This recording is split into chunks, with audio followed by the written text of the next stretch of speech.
Fala galera, sejam bem-vindos a mais um Pod Raiz. O nosso tema de hoje é quando entubar um paciente. E nada melhor para falar comigo do que o Dr. Leonardo Goltara. Fala, Léo, tudo bem? Fala, Lulu. Muito bem-vindos todos vocês. É um prazer estar mais um episódio do Pod Raiz. E que bom que você está aqui, a nossa super co-host, a doutora Luísa Brown. Tava esperando você me apresentar, viu? Que eu nem me apresentei, né, gente? Eu Brown. aguardo esse Brown todo episódio. Mas, doutora Luísa Brown, o Brasil inteiro já conhece você. Você é um emergencista top como ti, não carece de apresentações ainda, não carece. Mas é isso, Leonardo Goltara, Luísa Brown, nós somos o Pod Raiz e é um prazer ter com vocês conosco. Hoje a gente vai falar sobre indicações de intubação, porque a gente já discutiu aqui como intuba, a gente já discutiu aqui, tem episódios. Se você não viu ainda, procura aí no YouTube, no Spotify, onde é que difícil, já discutimos, via aérea difícil, sequência Sequência rápida, rápida. sequência prolongada, via aérea pediátrica. Verdade. Mas acho que a gente nunca fez um episódio específico sobre quando que a gente indica intubar. Se a gente olha o paciente e fala, vamos intubar. É agora. Para tudo, chama a equipe e vamos intubar. Acho que esse a gente não fez. Não, e para quem não teve a oportunidade de fazer seu curso ainda, né, Léo? O Ventilação Mecânica aqui, o Ventilar Raiz, é uma ótima oportunidade para a gente ter um passo a passo aí de quando realmente intubar esse paciente, né? A gente tem essa aula no curso sobre... Eu assisti, maravilhosa por sinal essa aula, tá, gente? Obrigado. Faça propaganda aqui. Vamos me deixar tímido. Lu, quando é que a gente tem que intubar um paciente? Olha, Léo, eu acho que a gente pensa em 3 principais indicações, assim, né? A gente precisa intubar o paciente em casos de insuficiência respiratória. Então, a gente tem as famosas insuficiência respiratória tipo 1, tipo 2. A gente tem também como indicação a falência em proteção de via aérea desse paciente. Eu acho que seria uma segunda causa importante, tá? E quando a gente tem uma perspectiva futura de piora daquele paciente. Então, a gente pensa naqueles pacientes queimados, aqueles pacientes clinicamente instáveis que vão evoluir aí provavelmente para um contexto de intubação. E eu acho que a gente podia destrinchar um pouquinho esse passo a passo, né? Bora. Quando a gente fala de insuficiência respiratória aí, tipo 1, tipo 2, o que a gente precisa focar, ô Léo, para pensar assim, devo intubar esse paciente? Olha só, a insuficiência... Primeiro, a gente deixar claro para a galera o que é insuficiência, o que é isso que a gente está falando, né? Insuficiência respiratória, a respiração tem basicamente 2 funções, que é absorver oxigênio e expulsar o gás carbônico. A insuficiência respiratória tipo 1, ela é chamada de hipoxêmica, é quando a gente tem dificuldade de absorver o oxigênio. Via de regra, são doenças da membrana alvéolo-capilar, é pneumonia, é edema agudo, isso é uma membrana que está ou inflamada, ou congesta, tem uma dificuldade ali. E a insuficiência respiratória do tipo 2, ela, via de regra, tem a ver, não é com a membrana alvéolo-capilar, porque a tipo 2, também conhecida como hipercapnica, é aquela na qual a gente tem dificuldade de expulsar o gás carbônico da gente. E isso não tem tanto a ver com a membrana alvéolo-capilar, porque mesmo a membrana alvéolo-capilar doente consegue ser atravessada pelo gás carbônico, diferentemente do que acontece com o oxigênio. Porque o gás carbônico ele tem um coeficiente de difusão, ele tem uma facilidade de atravessar a membrana alvéolo-capilar muito maior do que o oxigênio. Então, quando a membrana adoece, o oxigênio sofre muito para conseguir entrar, mas o gás carbônico continua saindo com relativa facilidade. Então, não é a doença da membrana alvéolo-capilar a causa mais comum de hipercapnia ou de insuficiência respiratória do tipo 2. Insuficiência tipo 1, hipóxia. Insuficiência tipo 2, hipercapnia. A causa mais comum de doenças que levam à insuficiência respiratória do tipo 2 são dificuldades no turnover do ar alveolar. Ou seja, o gás carbônico até consegue trocar. Ele consegue sair do capilar e ir para o alvéolo, mas ele não consegue sair do alvéolo e ir para a atmosfera. Então, o alvéolo, ele até recebe o oxigênio, mas o oxigênio não, desculpa, o gás carbônico, mas ele não consegue expulsar esse gás carbônico para a atmosfera. Isso é tipo 2. O que causa isso? DPOC, que faz broncoespasmo, que não consegue inalar direito. Como ele não consegue exalar direito no DPOC, ele tem dificuldade de expulsar o gás carbônico do alvéolo para a atmosfera. Intoxicação por benzodiazepínico. Por quê? Porque ele não consegue exalar oxigênio para a atmosfera, o gás carbônico para a atmosfera, porque ele está em bradipneia, está intoxicado. Rebaixamento do nível de consciência com bradipneia, todas as causas de bradipneia, doenças neuromusculares, esclerose lateral amiotrófica, trauma raquimedular alto, não consegue fazer musculatura suficiente para exalar. Essas são as insuficiências respiratórias do tipo 2. Nas insuficiências respiratórias tipo 1 e tipo 2, a gente precisa, em muitos casos, entubar o paciente. É todos os casos? Não. A gente precisa lembrar, e já fizemos episódios sobre isso, de que a intubação, nesses casos, é quase que a última fronteira. A gente vai intubar esses pacientes com insuficiência tipo 1, insuficiência tipo 2, hipoxêmica ou hipercapnica, quando eles não responderem às outras medidas. Então, o paciente está em insuficiência respiratória, seja tipo 1, seja tipo 2, o que a gente vai fazer? A gente vai tratar o edema agudo, a gente vai tratar a pneumonia, a gente vai tratar o DPOC, a gente vai dar broncodilatador, a gente vai fazer ventilação não invasiva, a gente vai suplementar oxigênio. Aí, se refratário a essas medidas, aí sim a gente vai partir para a intubação desses pacientes. Como é que eu sei que está refratário a essas medidas? Primeiro, você precisa instituí-las. Óbvio. Segundo, a gente consegue avaliar, e isso é uma habilidade um pouco mais complexa para a gente explicar num podcast, mas que a gente, com não tanta dificuldade assim, com alguma experiência, desenvolve, a gente precisa avaliar se esse paciente está leve, moderado ou grave. É o feeling, né? É o feeling. Se o paciente está leve, você vai tentar medidas não invasivas primeiro. Se está moderada, você vai tentar medidas não invasivas primeiro.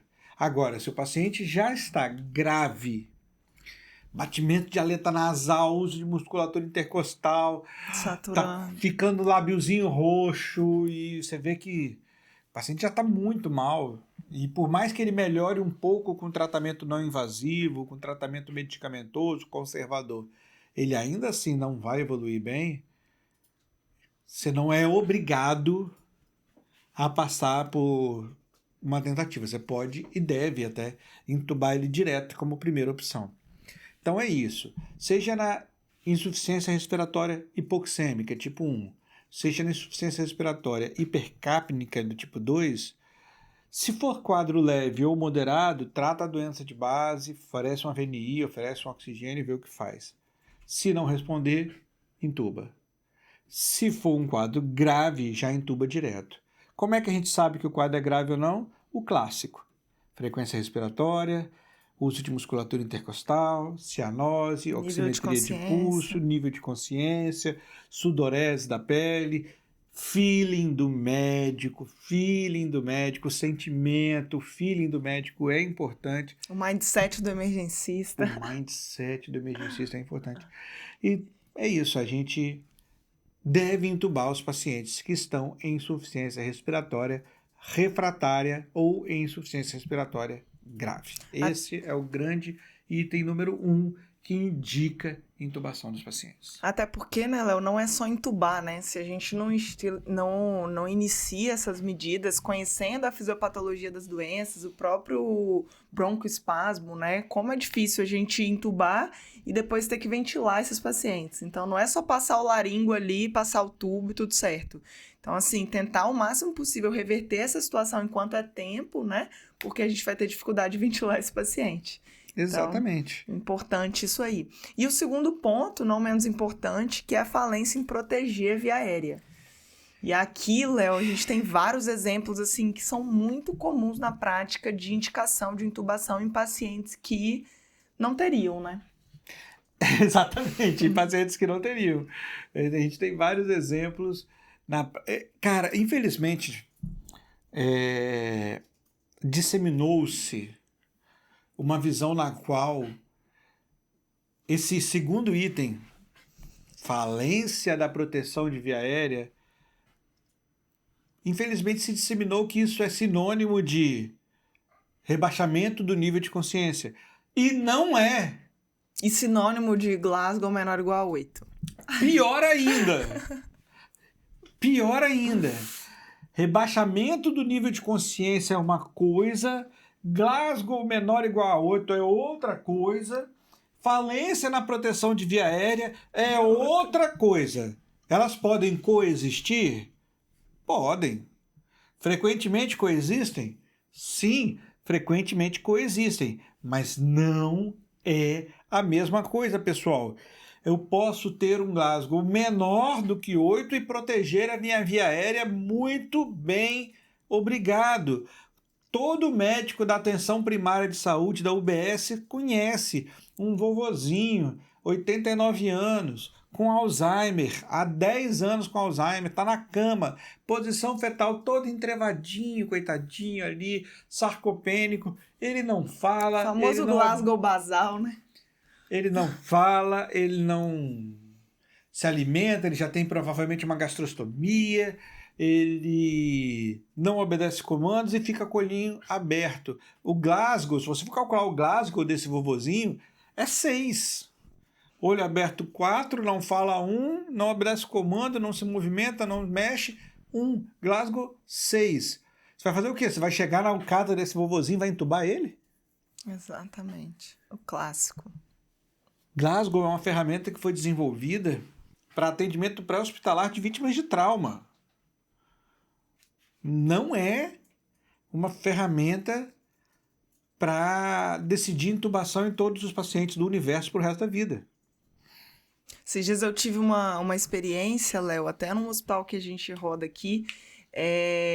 O paciente estava sendo atendido pela clínica médica e tal, entrou no pronto-socorro, era um contexto de um paciente DRC, ele chegou lá rebaixado, e a gente olhou aquele filho assim, esse paciente, cara da acidose, vai dar ruim, assim, né? Mas a princípio era o primeiro atendimento, esse primeiro contato. E aí, não era paciente meu, a médica logo foi avaliar ele, e a primeira coisa que ela falou foi isso.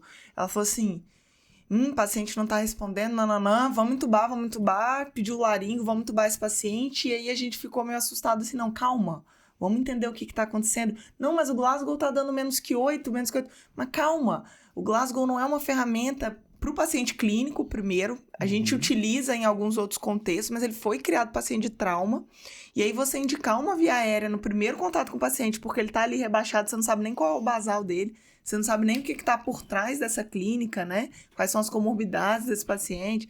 Então, assim, muito cuidado com esse Glasgow, tá bom? Isolado, porque realmente ele não é uma indicação pura e cegamente de via aérea, né? De intubação. Nem todo Glasgow menor ou igual a 8 é indicação de intubação e nem todo rebaixamento do nível de consciência é uma indicação de intubação. Às vezes, saiu, não faz muito tempo, um artigo interessantíssimo sobre, se eu não me engano, foi conduzido na França, mas agora confesso que eu não tenho certeza desse local. Mas a gente pode, quem quiser, depois pede o artigo, a gente manda, tá, pessoal?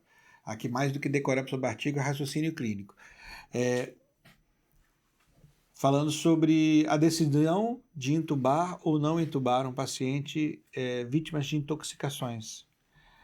E ficou bem claro que intubar o paciente rebaixado, e eram pacientes vítimas de intoxicação que estavam rebaixados. Pacientes rebaixados, às vezes profundamente rebaixados, mas para os quais sabia-se que eram vítimas de intoxicações, por exemplo, tomou a cartela inteira do Rivotril, só um exemplo. Intubar não melhorava o desfecho desse paciente. Pelo contrário, aumentava o número de dias de ventilação mecânica, aumentava o número de dias de UTI, aumentava as complicações intra-hospitalares, mas não melhorava o desfecho desse paciente. Esses pacientes podem ser conduzidos de maneira não invasiva, com muita tranquilidade, desde que tenha um mínimo de proteção de via aérea. E aí, vamos lá, Léo. Assim, um exemplo clássico. Chegou esse paciente, então, com rebaixamento do nível de consciência, né? Tá ali, é um vovozinho, um Glasgow de 6, ou mesmo um paciente jovem que a gente não conhece, mas naquela primeira avaliação ali, ele não preenche nem os critérios para um Glasgow básico, né? Ali, pra gente pensar que ele protege a via aérea. Tem alguma ferramenta que a gente pode utilizar para falar, não, ele tá, embora rebaixado, né? Ele tem proteção de via aérea. Olha, se o paciente tossir e deglutir, se você vira o paciente tossindo e deglutindo, pode ficar tranquilo que esse paciente protege a via aérea. E aí, assim, a gente pode estimular um pouco isso aí, sabe? Com cuidado. Com cuidado, podemos pegar e instilar um pouco de salina nos cantinhos da boca, ver se o paciente vai deglutir. A gente faz uma oroscopia, pode fazer até com o próprio laringo, se for o caso, mas não precisa enfiar o laringo na laringe, você pode enfiar o laringo na boca e fazer uma hora. Você abre a boca, tem secreção acumulada ali nos cantinhos da boca, etc e tal, talvez ele não esteja protegendo via aérea. Mas se a boca está, entre aspas, seca, não tem nenhuma proteção parada, acumulada, se você instila um pouco de água, esse paciente deglute a água de salina ali na boca, com a seringa mesmo, 5 ml num canto da boca é mais do que suficiente. Você instila um pouquinho de água, você vê que ele engoliu aquela água. Ninguém fica com água parada na boca, gente. Exato. Dá um gole de água a vocês agora e veja o que vocês vão fazer. Ou você engole ou você cospe. Não tem outro caminho. Ou você broncoaspira. Ninguém fica com água na boca. Então você bota água na boca do paciente, um pouquinho. Salina ali, estéreo mesmo. Se o paciente engolir ou cuspir, beleza, ele protege a via aérea. Se o paciente não engolir nem cuspir água, ficar parado ali, ele vai broncoaspirar. E esse é um sugestivo de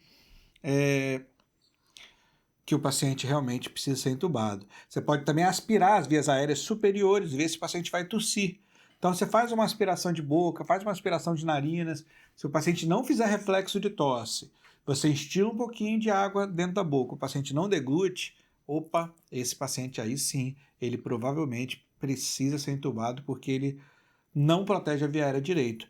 É muito mais lógico do que ficar somando pontinho numa escala que foi desenvolvida por um pré-hospitalar de trauma. Perfeito. E aí a gente falou então de 3 causas, né? Insuficiência respiratória, falência em proteger a via aérea e nessas perspectivas de piora futura, né? E aí a gente tem alguns exemplos clássicos, né, Léo? Clássico do clássico de perspectiva do paciente que não precisa ser entubado agora, que está muito bem agora, mas que vai piorar daqui a pouco. Vai dar ruim. É a queimadura de via aérea. Esse talvez seja o mais clássico de todos, mas não é o único. Assim, você está no pronto-socorro, tem um paciente, tomou 2 tiros no abdômen. Por qualquer motivo, ele parece estar bem. Ele não está em nenhum choque hemorrágico grave, está relativamente acordado, nível de consciência está bom, não pegou nada no tórax, então ele respira bem, adequado, Satura tem um pouquinho bem. de taquicardia. Beleza. Você vai entubar esse paciente? Vai. Por quê? Porque daqui a meia hora, 1 hora, 2 horas, espero que o mais rápido possível, esse paciente vai para o bloco cirúrgico, vai ganhar uma laparotomia. Se você vai ter que entubar ele daqui a meia hora, 1 hora, porque ele vai ganhar uma laparotomia para poder fazer o inventário da cavidade, ver que tiro foi esse, o que aconteceu, o que pegou, o que não pegou, entuba logo. Entuba logo, já estabiliza o paciente, dá tranquilidade ao paciente. Se o paciente queimou a via aérea, vai piorar daqui a algumas horas porque a via aérea está queimada, entuba logo. O paciente está com um tumor, o tumor está fechando, cara, já entuba, já faz a traqueostomia de uma vez. Em vez de esperar que o tumor feche. Exato. A gente já teve um episódio aqui, né? Anafilaxia, paciente com estridor. Então, assim, programe. Logicamente, né? Já pensando numa extubação, se Deus quiser, precoce, mas assim, proteja essa via aérea no momento certo. Você estubou o paciente, começou a fazer estridor, entuba logo, porque ele vai fechar a glote. E aí você não vai conseguir entubar depois. Instabilidade clínica em geral, né? Paciente com acidose grave. Esses pacientes que a gente tem aquele feeling de que vai degringolar, vai evoluir para piora, talvez seja o melhor momento para estar entubando ele, né? Exatamente. E tem os pacientes que a gente vai evitar de entubar. Quem, Léo? Quem que nós vamos evitar? Quem não entubar, né? Primeiro, a gente não entuba, decidir que entubar o paciente é uma questão que a gente faz quando precisa, a gente não faz liberalmente. Então, assim, se você tem outras medidas para tentar que não intubação, prefira.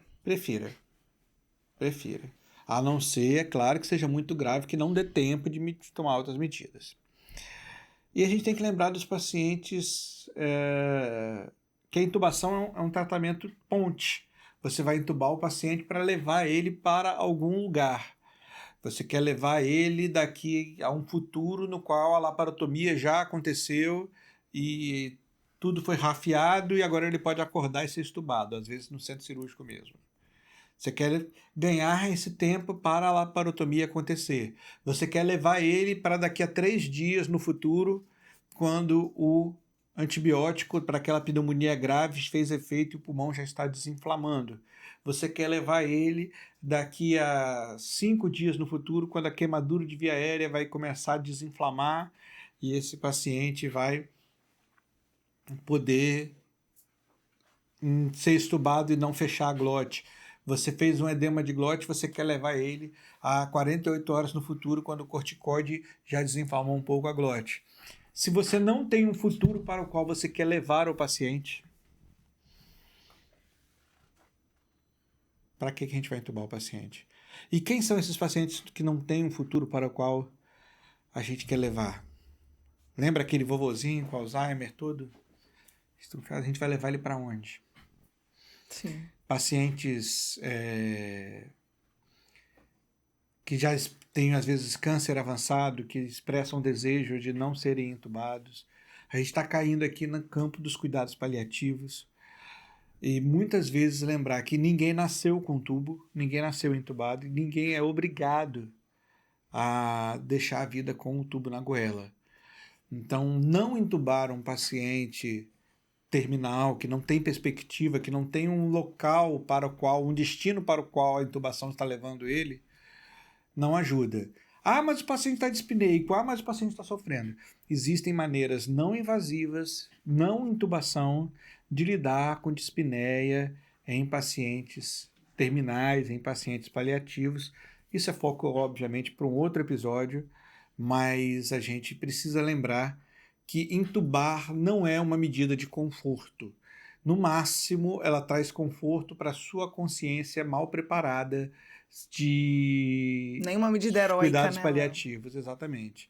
Se você tiver uma consciência bem preparada, tiver estudado, etc., tal, a intubação não deve ser o ansiolítico nosso, do médico. A intubação é uma medida para o paciente.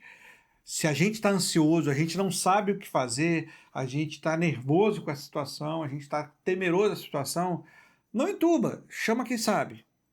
Eu tenho certeza que alguém vai poder te ajudar, tá? É isso. É isso. Para mais dúvidas, @doutora Luísa Brown, @emergência raiz. A gente está aqui disponível para vocês, tá bom? Contem com a gente, pessoal. E nos vemos no próximo episódio. Tchauzinho. Um abraço.